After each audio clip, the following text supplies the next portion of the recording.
Tété sur RCM, il est 9h37. À Baccarat, les crèches, accueils périscolaires et centres de loisirs sont organisés par le CIVOM, syndicat intercommunal à vocation multiple des Vallées du Cristal. Avec nous, Christian Gex, maire de Baccarat, mais aussi président du CIVOM, et Christina Lenner, directrice du syndicat. Bonjour. Bonjour, Vincent. C'est une drôle de bête, là, le CIVOM. On ne connaît pas trop, en fait. Effectivement, par contre, ce que vous faites, ça agit vraiment sur le quotidien des... Alors, pas que des bâches à moi, parce que c'est un regroupement, hein, c'est ça? C'est ça, le CIVOM, comme vous l'avez dit, c'est un syndicat intercommunal à vocation multiple. C'est 8 communes qui se regroupent justement pour gérer certaines compétences, notamment la compétence multi-accueil, donc ce qu'on appelle la crèche, et puis le périscolaire et les mercredis récréatifs, les CLSH, donc des 3-12 ans. Donc c'est Baccarat et puis 8 communes en périphérie. C'est ça, on peut les citer, il y a Azraï, Deneuvre, Brouville, Mervillers, Glonville, Fontenoy, Gélacourt et Baccarat. Ouais. Donc le fait d'être en syndicat, c'est aussi de pouvoir offrir ces services aux communes autour de Baccarat, c'est ça, qui ont moins de moyens à la base. On mutualise des moyens et on s'occupe des enfants des 8 communes. Ouais.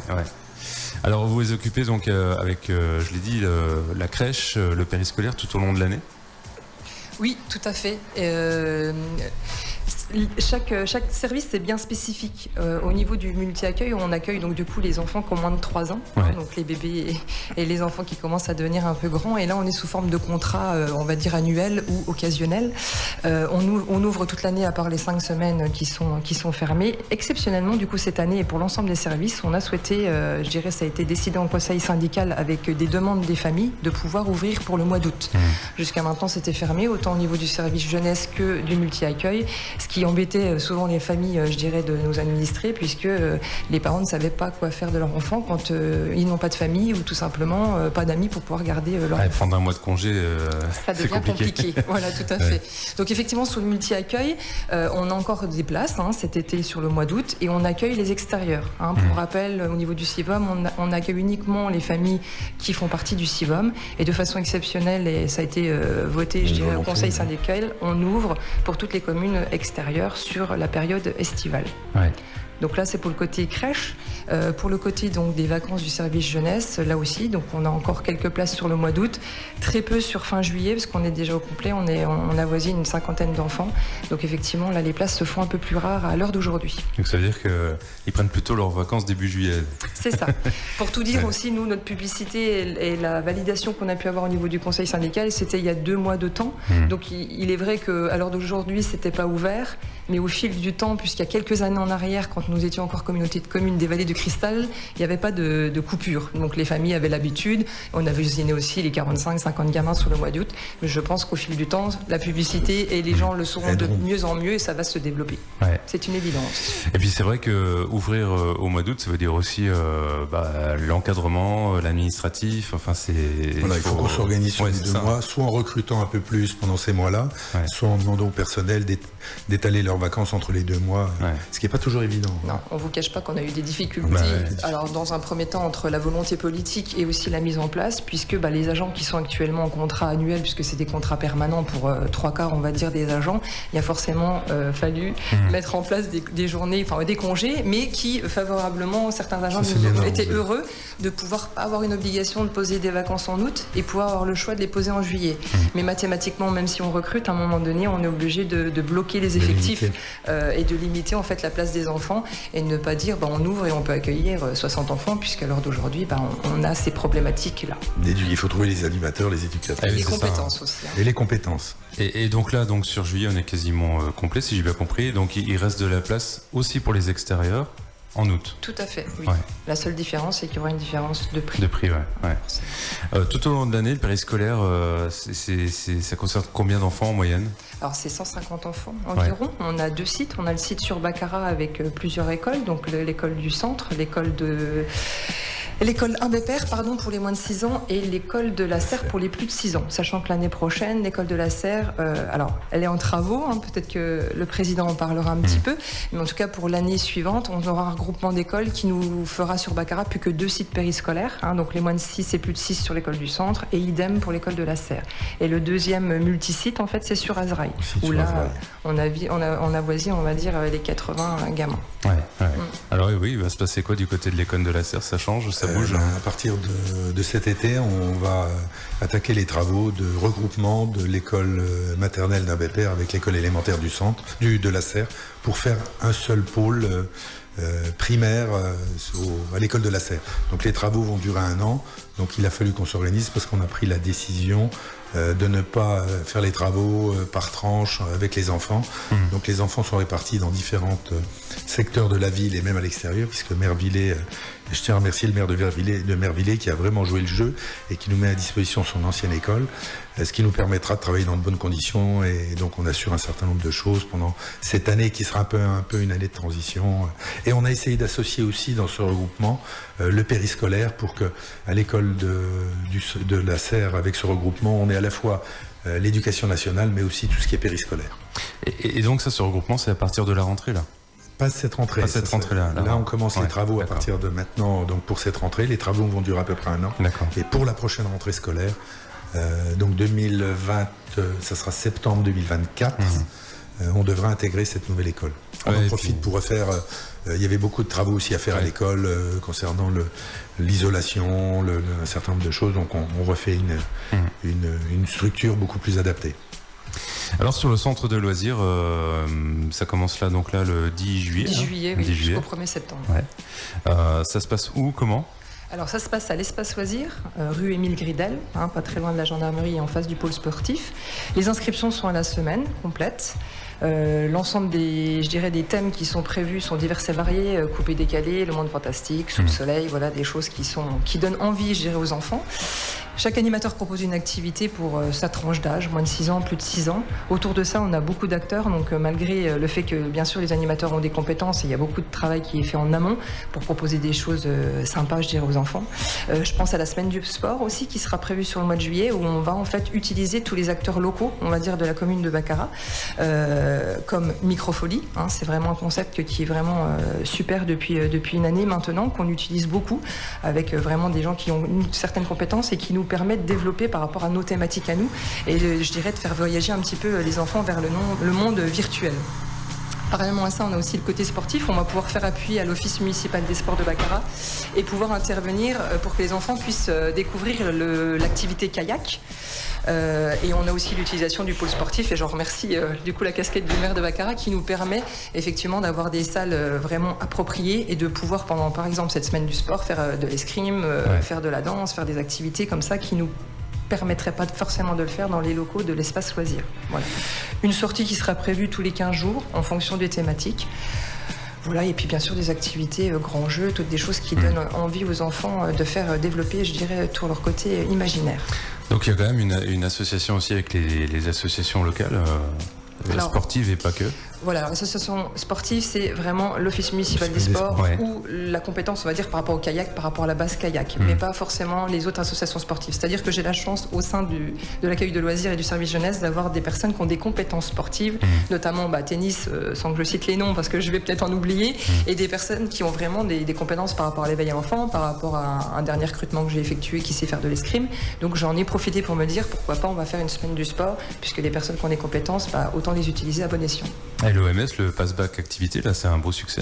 Un très beau succès, mais on continue. Il y a encore une sortie à Pierre Percier vendredi. Là, c'est vraiment une belle réussite. Ouais, c'est un petit centre de loisirs toute l'année. Là, là c'est vrai que l'OMS s'appuie beaucoup plus. Bon, on a des éducateurs maintenant qu'on a embauchés via la mairie, qu'on met à disposition de l'OMS. L'OMS aussi a ses services civiques. Et en plus, l'OMS s'appuie beaucoup sur les associations sportives de Baccarat au niveau des animateurs. On peut peut-être rappeler les horaires aussi, peut-être des centres. Alors, au niveau des horaires, c'est 7h, 18h30, avec une possibilité donc de garderie de 7h à 9h, de 17h à 18h30, et la possibilité de manger sur le temps de midi, pour les familles qui ne peuvent pas récupérer leur enfant. D'ailleurs, quand on s'inscrit à la semaine, c'est avec ou sans repas ? Alors, tout à fait, voilà, on a la possibilité. Donc la semaine, c'est obligatoire parce que je ne peux pas avoir une variation d'équipe d'animation d'avoir 20 enfants le matin et 50 l'après-midi. Donc l'inscription à semaine, le forfait, les parents payent. Par contre, ils ont la possibilité d'inscrire leur enfant sur le portail famille.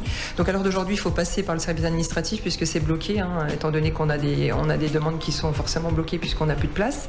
Et ils peuvent inscrire effectivement une journée le lundi, pas le mardi, la garderie une fois, pas du tout. Voilà, ils font comme bon leur semble. Une fois que la semaine est bloquée, après on peut varier les... On peut varier sur le temps de la garderie et le temps du repas. Alors il y a des règles, une semaine avant, etc. Mais pour qu'on puisse nous s'organiser avec nos prestataires, on va dire, et le nombre d'animateurs à mettre en temps de garderie aussi. Oui, parce que par exemple les repas, j'imagine c'est un prestataire externe. Tout à fait. Donc il faut effectivement... il faut que lui puisse s'organiser pour avoir vos repas et je ne peux pas lui dire la veille, finalement, vous aurez 50 repas demain. Donc effectivement, on a quand même des règles qu'on impose parce que c'est obligatoire, je dirais, dans le respect aussi de tout le monde et idem pour les animateurs, étant donné qu'on a une plage horaire qui est assez importante. De 7h à 18h30, les animateurs ne peuvent pas faire des journées aussi longues, donc on a aussi besoin de savoir s'il y a beaucoup d'enfants en garderie le matin ou pas. Donc c'est toujours, je dirais, on jongle souvent, mais c'est pour le bon sens de l'organisation, pour être quand même au plus proche des familles. Voilà, on est obligé d'adapter le nombre d'animateurs au nombre d'enfants qu'on a, parce qu'il y a des règles aussi. C'est X enfants par animateur. Voilà, on a des règles par rapport à la DDCS, qui est anciennement Jeunesse et Sport, c'est pas nous qui les pondons, et de toute façon, j'ai envie de dire qu'au niveau du CIVOM, et c'est une volonté de ma part et celle du président, d'aller au-delà de la règle. C'est-à-dire que je m'explique autant pour le multi-accueil que sur le service jeunesse.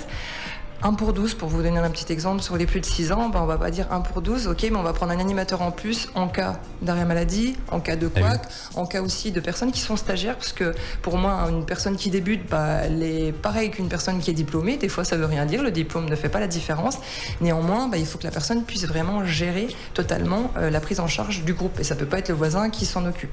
Et comme je dis souvent, qui fait rire, mais on n'a pas des enfants en boîte de conserve qui ne bougent pas, bien au contraire, ils bougent, ils sont pleins de vie de plus en plus, j'ai envie de dire, et souvent c'est pas forcément facile entre un petit qui arrive, qui est déposé et qui pleure parce que son papa et sa maman sont partis, donc il va falloir le consoler et le mettre en confiance, et tout ça, voilà, c'est pas simplement juste animé, on est dans une pédagogie quand même plus, et c'est important, et je tire un coup de chapeau aussi à tous les animateurs qui font ça toute l'année. C'est pas un métier facile, il est pas souvent reconnu, et c'est important aussi de le mettre en avant. Il y a un vrai projet pédagogique, quoi. Tout à fait, il y a un projet pédagogique via au niveau du centre de loisirs, et de même sur le multi-accueil où là on est vraiment sur autre chose. On est vraiment sur la découverte de l'épanouissement de l'enfant et le développement, on va dire, de leur motricité. Il y a des activités qui vont être dirigées, des activités libres, mais au niveau du multi-accueil, donc on est avec des équipes aussi de professionnels, je dirais, reconnus en tant que tels, via aussi PMI par rapport à leur diplôme ou autre. Et cette personne-là essaye de faire en sorte que l'enfant arrive à faire seul les choses. Quand je vous parle d'activité dirigée, effectivement, on peut faire une activité Pulse, etc., où on va dire pâte à modeler ou je ne sais quoi, mais on aura des activités libres où c'est l'enfant qui va mettre son cercle dans le petit bout de bois. Il va falloir qu'il réussisse petit à petit à le faire. Alors une fois, il n'y arrivera pas, et puis peut-être qu'au bout d'un mois et demi, c'est super, il saura le faire.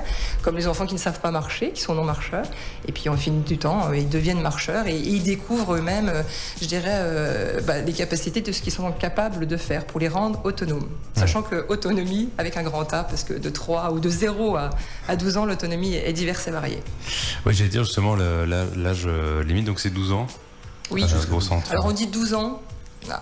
Je prends mon autre casquette de service jeunesse à l'époque, on allait jusqu'à 17 ans parce qu'on mettait en place des camps, et c'est vrai que c'était un mini centre de loisirs, une mini colonie, donc il y avait vraiment des animateurs qui étaient, je dirais, je vais pas dire plus performants, mais où il y a des choses qui pouvaient se faire vraiment avec des animateurs plus professionnels, on va dire. Et c'est vrai que au fil du temps, des années de la CCVC, on est passé à CIVOM, donc le nerf de la guerre, c'est l'argent, ça n'a pas été aussi simple. Donc effectivement, on a dû aussi réduire certaines actions qu'on ne met plus en place, mais il y a des choses aussi très sympas comme le PBA et le MSB qui ont pris le relais sur les actions qu'on pouvait mener quand nous étions communauté de communes des Cristal. Voilà, c'est pour ça que la ville a souhaité s'occuper aussi des jeunes de 11 à 17 ans par l'intermédiaire de dispositifs, mais qui sont propres à la ville. Et nous ne sommes pas en concurrence, nous travaillons en lien étroit avec l'Office municipal des sports et le CIVOM autour des projets communs. Alors si pour juillet c'est plié, pour août, une semaine... en termes de tarifs, avec ou sans repas, on a... Alors on avoisine les 40-50 euros. C'est difficile de vous donner des tarifs tout de suite là comme ça, parce que ça dépend en fait du coefficient familial des familles. et de la dégressivité s'il y a un deuxième enfant, s'il y a de la garderie un jour, s'il n'y en a pas. Donc là, je donne un chiffre, il ne faut pas que les personnes entendent que ce chiffre-là... c'est un prix à la carte de chacun, quoi, finalement. En fait, voilà, c'est ça. On n'a pas non plus une différence énorme, néanmoins, entre les personnes qui vont les mettre à la garderie qu'1 heure, 2 heures, ou la totalité de l'amplitude que j'ai donnée tout à l'heure. Voilà, c'est difficile de donner des tarifs, c'est vraiment propre à chaque famille par rapport à le coefficient familial. Et au niveau de la crèche, on est sur autre chose, puisque là aussi, on peut être en contrat pas semaine, on peut être en contrat, je dirais, occasionnel, où ça va être 2 fois dans la semaine, le lundi et le mardi. Mais tout ça, voilà, il faut appeler en fait les personnes concernées, autant au niveau du service jeunesse que du multi-accueil. Et après, l'adaptation, elle se fait, je dirais, avec chaque famille individuellement. Est-ce que là, pour la rentrée, là, je pense il faut déjà s'inscrire pour tout ce qui est périscolaire et garderie? Tout à fait. Ça serait bien. On en a parlé tout à l'heure par rapport au projet de la serre. On a forcément des chamboulements au niveau des écoles, mais qu'il y a aussi des incidences au niveau du périscolaire en garderie et en cantine, que ce soit garderie du matin et du soir. Puisque, comme l'a rappelé le président, on a des classes qui vont être accueillies à différents endroits pendant l'année scolaire. Donc je ne vais pas redonner du détail, mais il y aura forcément 2 classes sur Mervillers, une classe sur l'école Imbépère et 2 classes au collège. Donc forcément, nous, au niveau du CIVOM, nos agents vont devoir se diviser et on va devoir recruter pour pouvoir accueillir les enfants sur le temps des cantines. Nous avons une réunion cette semaine, pas plus tard que mardi, avec la directrice de l'école, avec le maire et le président et les parents d'élèves, pour justement expliquer comment va se passer la rentrée, mettre en place des questionnaires, les inscriptions aussi au niveau des bus. Et il y a un gros chantier qui a été fait en amont avec les collègues de la mairie. Et il faut bien sûr d'ores et déjà s'inscrire, parce que le portail va être ouvert. Mais je dirais que les gens, ils ne vont pas forcément s'inscrire aujourd'hui. Et plus tôt on aura les éléments, mieux ça vaudra pour qu'on puisse s'organiser au plus juste, quoi. Donc vous invitez quand même à utiliser le portail dès maintenant, avant de partir en vacances. Là, pour... Alors oui, il y a des gens qui l'ont déjà fait, mais surtout pour les gens qui vont changer, parce qu'il faut faire qu'on sache, voilà, bon, bah, qu'on s'organise nous pour la rentrée. C'est-à-dire qu'à l'heure d'aujourd'hui, on refuse personne. Enfin, on n'a jamais, je touche du bois, refusé personne, mais on y a mis les moyens. C'est-à-dire que sur le site par exemple d'Azraï, on est bloqué à 80, parce que c'est comme ça par rapport aux locaux, on ne peut pas aller au-delà. Sur les écoles de Baccarat, on a eu des blocages, on va dire, au niveau effectif, mais là on a trouvé des solutions avec le maire pour justement accueillir dans des salles, dans des appartements parallèles, pour qu'on puisse vraiment donner la possibilité à chaque famille de ne pas les laisser, je dirais, sous le bord de la route, et de ne pas pouvoir les prendre au niveau de la restauration. Souvent, en plus, si je peux me permettre, souvent c'est pas on les met parce qu'il faut qu'on les mette, on les met parce qu'on a un réel besoin. Et c'est toujours difficile pour les administrés de devoir refuser de les accueillir le temps d'un repas ou d'une garderie. Donc là, même le collège va participer. Alors le collège a vraiment joué le jeu, puisqu'ils nous mettent à disposition 2 salles.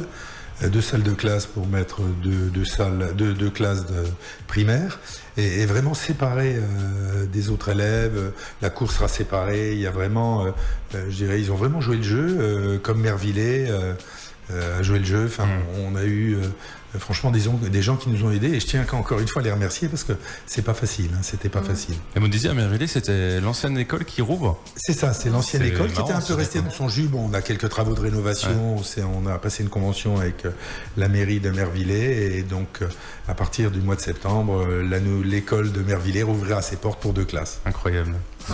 Ça va faire plaisir aux gens de Mervillers. Ah bah oui, il y aura un peu de vie. Exactement. Donc pour 1 an, si j'ai bien compris. C'est ça, pour 1 an. On espère que les travaux le planning sera bien respecté. Après, comme je l'ai dit à la réunion, on ne peut pas préjuger de retard de matériaux, de retard d'entreprise. D'augmentation des coûts, enfin tout est fluctuant aussi aujourd'hui. Mais normalement, c'est prévu pour 1 an, donc pour la rentrée de septembre 2024, tout devrait être opérationnel. Bon bah parfait, qu'est-ce que vous souhaitez encore dire sur le CIVOM en conclusion? Ou sur cet été, je ne sais pas. Souhaiter un bel été à tout le monde. Et puis un bel été. Je pense que le CIVOM est une belle structure. On a la chance d'être groupé à 8 communes et de pouvoir, comme on l'a dit tout à l'heure, mutualiser nos besoins sur le territoire. Et franchement, je crois que les administrés sont très satisfaits qu'on puisse accueillir leurs enfants soit pendant les temps périscolaires, soit même pendant les vacances scolaires. Parce que c'est aujourd'hui, comme je le disais ce matin en arrivant, beaucoup de parents travaillent à 2. Les grands-parents sont beaucoup moins disponibles parce qu'ils ont aussi une activité autre. Donc il faut trouver des solutions de remplacement, et c'est pas toujours facile. Bon bah voilà, le message est passé. Merci d'être venu nous en parler. Merci Vincent. Beaucoup.